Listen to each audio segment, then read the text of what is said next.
problem হ'ল calendar problem এতিয়া same calendar কেনেকৈ উলিয়াম আমি ঠিক আছে সেম কেলেণ্ডাৰ কেনেকৈ উলিয়াম সদায় মনত থ'ব যেতিয়া আপোনাৰ নৰ্মেল ইয়াৰ আৰু লিপ ইয়াৰ দুটা থাকে কেলেণ্ডাৰ ঠিক আছে নৰ্মেল ইয়াৰত কি থাকে নৰ্মেল ইয়াৰত আপোনাৰ 365 ডেজ থাকে হয় না 365 ডেজ সো 365 টো আমি কেনেকৈ লিখিব পাৰোঁ 7 × 52 + 1 ডে হয় না 7 × 52 + 1 ডে সো ইয়াত কি হ'ব অড ডে কোনটো হ'ব অড ডে হ'ব 1 সদায় নৰ্মেল ইয়াৰত অড ডে 1 থাকে ঠিক আছে তেনেকৈ লিপ ইয়াৰত কি থাকিব আপোনাৰ লিপ ইয়াৰত থাকিব 366 ডেজ তো এইটো কিমান হ'ব 7 × 52 + 2 হ'ব হয় না তো ইয়াত কি থাকিব লিপ অড ডে কেইটা থাকিব দুটা থাকিব দুটা অড ডে থাকিব সদায় নৰ্মেল ইয়াৰত এটা অড ডে থাকিব আৰু লিপ ইয়াৰত দুটা অড ডে থাকিব তো এতিয়া যদি আমি 2017 পৰা চাওঁ কিমানলৈকে দিয়া আছে 2018 লৈকে অপশ্যন দিয়া আছে সো আমি 2017 পৰা 2008 9 10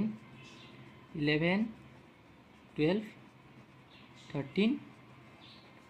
14 15 16 17 18 ঠিক আছে সো আমি এতিয়া চাম অড ডে কেইটা সো 2017 লিপ ইয়াৰ নহয় নৰ্মেল ইয়াৰ সেইকাৰণে অড ডে এটা হ'ব 2008 টো অড ডে লিপ ইয়াৰ হ'ব কেনেকৈ লিপ ইয়াৰ পালোঁ আমি 2022 লিপ ইয়াৰ হয় নাই তাৰপিছত 2016 আহিলে তাৰপিছত 2012 আহিলে তাৰপিছত 2008 লিপ ইয়াৰ আহিলে আৰু লিপ ইয়াৰ কোনটো হ'ব 2012 4 বছৰ পিছত আহিব 1 2 3 4 2017 সৰি 2016 হ'ল হয় নাই তো তিনিটা হ'ব 1 2 3 তিনিটা এৰিপ্লাই কৰিব লাগিব সো বাকী কেইটাত নৰ্মেল ইয়াৰ কাৰণে 1 অড ডে থাকিব 1 অড ডে থাকিলে 1 অড ডে থাকিলে এতিয়া কি হ'ব সো এতিয়া আমি কি কৰিম ফাৰ্ষ্ট আমি কি কৰিম সো এতিয়া আমাক সুধিছে 2007 লগত কোনটো মিলিব 2007 লগত কোনটো মিলিব সো আমি ফাৰ্ষ্ট প্লাস কৰিম 2 3 4 5 6 7 8 9 10 11 12 13 14 15 সো এতিয়া যদি মই 2018 টো চাওঁ মই 2017 লৈকে ল'ব লাগিব ঠিক আছে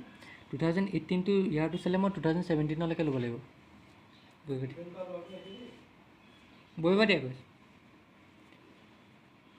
সো 2018 ইয়াৰটো ল'লে মই 2017 লৈকে চাব লাগিব ঠিক আছে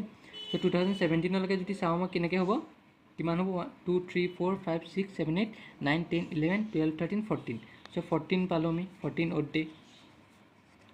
14 অড ডে যদি মই পাওঁ এইটো যদি আপোনাৰ 7 × 2 + 0 লিখিব পাৰোঁ হয় নাই সো ইয়াত আপোনাৰ অড ডে নাই একো 0 হ'ব তো সেইকাৰণে যেতিয়ালৈকে আমাৰ কেলেণ্ডাৰটো নেক্সট কেলেণ্ডাৰ আমি কেনেকৈ পাম যেতিয়ালৈকে মই 0 নহয় এইটো তেতিয়ালৈকে সেই কেলেণ্ডাৰখন নিমিলে তো 2017 কেলেণ্ডাৰখন 2018 মিলিব ঠিক আছে যদি মই চাওঁ যে 2010 কেলেণ্ডাৰখন ক'ত মিলিব তেনেকৈ হ'লে আপোনালোকে আকৌ গৈ থাকিব তেনেকৈ ঠিক আছে বুজি পালে তো কিমান হ'ব 2018 বুজি পালে সিম্পল হয় 2007 কেলেণ্ডাৰখন সুধিছে আমাক কোনটো ইয়াৰত মিলে সো মই ইয়াত 2018 লৈকে আছে কাৰণে মই 18 লৈকে লিখিলোঁ তো ফাৰ্ষ্ট কি কৰিলোঁ মই গোটেইকেইটা প্লাছ কৰিলোঁ গোটেইকেইটা প্লাছ কৰি চালোঁ যে 2018 ইয়াৰটো চাবলৈ মই 17 লৈকে ধৰিব লাগিব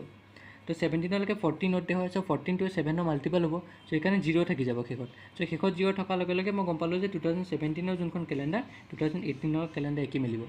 তেনেকৈ আপুনি তেনেকৈ বেলেগো কৰি চাব পাৰে ঠিক আছে